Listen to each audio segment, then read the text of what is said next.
Assalamualaikum, selamat pagi anak-anakku yang soleh dan soleha. Bagaimana kabarnya kalian? Semoga sehat selalu ya, dan semoga selalu dalam lindungan Allah. Nah, sebelum memulai belajar, mari kita membaca basmalah dahulu. Bismillahirrahmanirrahim. Nah, hari ini kita akan belajar tema 2, subtema 3, dan subtema 4, muatan bahasa Indonesia. KD 3.5 ya, KD-nya. Nah, hari ini kita akan belajar tentang wawancara dan cerita fiksi dan non-fiksi. Nah, sebelumnya ada yang sudah tahu belum wawancara itu apa? Nah, simak videonya ya. Wawancara adalah cara mengumpulkan informasi dengan mengajukan pertanyaan kepada narasumber. Nah, narasumber itu apa, Bu Tatin? Nah, narasumber itu sumber informasi ya, anak-anak. Tahap awal melakukan wawancara yang ada 3. Yang pertama yaitu menentukan tema. Jadi sebelum wawancara kita harus menentukan tema dulu. Wawancaranya tentang apa? Misalnya wawancara tentang cita-citaku. Nah, harus ditentukan dulu temanya. Yang kedua, menentukan narasumber. Nah, narasumbernya itu siapa? Misalnya narasumbernya Bu Tatin. Seperti itu. Nanti yang wawancara anak-anak gitu ya. Yang ketiga ada menulis daftar pertanyaan. Nah, sebelum melakukan wawancara itu lebih baik menulis daftar pertanyaannya agar tidak lupa saat wawancara. Selanjutnya, menggunakan kata tanya dalam wawancara. Setiap wawancara itu pasti menggunakan kata tanya. Nah, wawancara menggunakan kata tanya. Macam-macam kata tanya itu ada 5W plus 1H. Itu rumus ya anak-anak. Apa Bu Tatin 5W plus 1H itu? Nah, 5W. W yang pertama itu ada what, artinya apa. Yang kedua ada where, artinya di mana. Yang ketiga ada when, artinya kapan. Yang keempat ada who, artinya siapa. Yang kelima ada why, artinya mengapa. Dan H, yaitu how, artinya bagaimana. Nah, ini penjelasannya apa?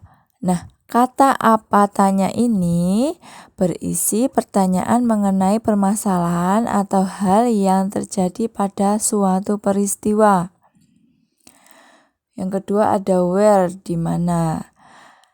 Kata tanya where atau di mana ini mengandung pertanyaan tempat peristiwa itu terjadi. Tempatnya di mana. Kemudian ada when, kapan. Untuk pertanyaan waktu terjadinya peristiwa. Kapan peristiwa itu terjadi? Selanjutnya ada who, artinya siapa. Nah, kata tanya ini mengandung pertanyaan pelaku atau orang di peristiwa. Nah, siapa yang melakukan ini? Siapa yang menghapus papan tulis? Siapa yang menyapu kelas? Seperti itu. Kemudian ada why, mengapa. Kata tanya mengenai alasan atau motivasi terjadinya sebuah peristiwa ya anak-anak.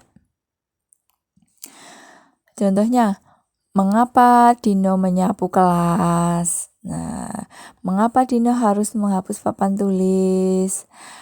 Mengapa Dino harus sikat gigi sebelum tidur? Seperti itu ya anak-anak. Nah, yang terakhir ada wow, bagaimana? How, maaf, how ya tadi ya anak-anak. Artinya bagaimana? Yaitu kata tanya mengandung cara atau proses berlangsungnya suatu peristiwa. Nah, ini ada contoh teks berita tentang ditemukan pelanggaran Komisi Pemilihan Umum Ploso gelar pemilihan ulang. Judulnya. Nah, Bu Tatin bacakan ya. Yuk dibaca sama-sama. Komisi Pemilihan Umum Kabupaten Poso, Sulawesi Tengah menggelar pemilihan ulang pada Sabtu 12 Desember 2015. Menyusul temuan pelanggaran saat tanggal 9 Desember lalu. Nah, di paragraf pertama ini ada keterangannya when, dan why. Yang dimana pada paragraf pertama itu mengandung pertanyaan ya anak-anak. Nah, what artinya apa? Itu bagiannya apa yang terjadi di Kabupaten Poso. Nah, Kabupaten Poso menggelar pemilihan ulang. Selanjutnya ada when, artinya kapan. Kapan pemilihan ulang itu dilaksanakan? Nah, jawabannya pemilihan ulang dilaksanakan pada hari Sabtu tanggal 12 Desember 2015. Kemudian ada why, artinya mengapa. Nah, mengapa pemilihan ulang itu dilaksanakan? Nah, jawabannya terdapat pelanggaran saat tanggal 12 Desember yang lalu. Kemudian paragraf 2 yuk dibaca bareng-bareng. Sebanyak 549 pemilih di TPS 3, tempat pemungutan suara 3 di salah satu kelurahan di Kecamatan Poso, Kota Utara memilih ulang. Nah, itu ada keterangannya where, yang artinya di mana. Nah, di mana pemilihan ulang itu dilaksanakan? Nah, pemilihan ulang dilaksanakan di TPS 3 di salah satu kelurahan di Kecamatan Poso, Kota Utara. Paragraf ketiga. Panwaslu Kabupaten Poso mengatakan pemilihan ulang diputuskan setelah ada pelanggaran oleh salah satu orang pemilih yang menerima lebih dari satu suara. Di sini ada keterangan why, sama yang di paragraf 1 tadi ya. Nah, mengapa pemilihan ulang itu dilaksanakan? Karena ada pelanggaran. Ada yang menerima lebih dari satu surat suara ya. Kemudian paragraf terakhir, dalam pemilihan ulang, penyelenggaraan juga mengganti ketua dan seluruh anggota KPPS.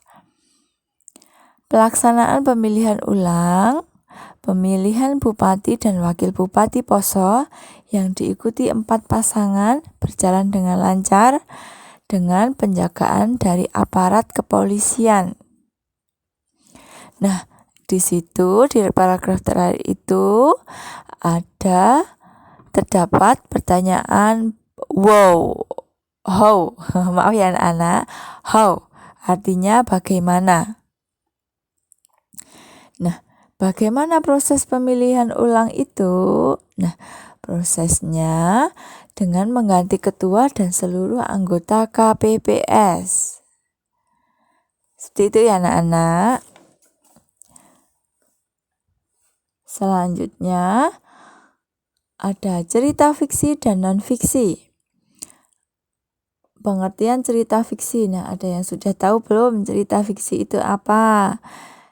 Nah, cerita fiksi adalah cerita yang bersifat karangan non-ilmiah dari penulis yang bukan berdasarkan kenyataan, sehingga cerita fiksi ini tidak terjadi di dunia nyata, melainkan diimajinasi dari seseorang saja.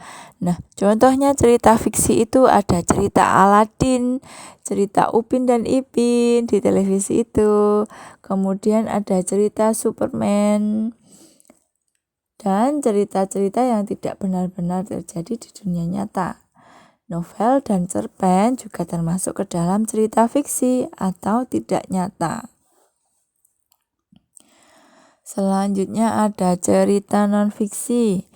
Nah, cerita non-fiksi adalah karangan yang dibuat berdasarkan fakta, realita, atau hal-hal yang benar-benar terjadi dalam kehidupan kita sehari-hari. Tulisan non-fiktif biasanya berbentuk tulisan ilmiah dan ilmiah populer, laporan, artikel, futur, skripsi, tesis, disertasi, makalah, dan sebagainya.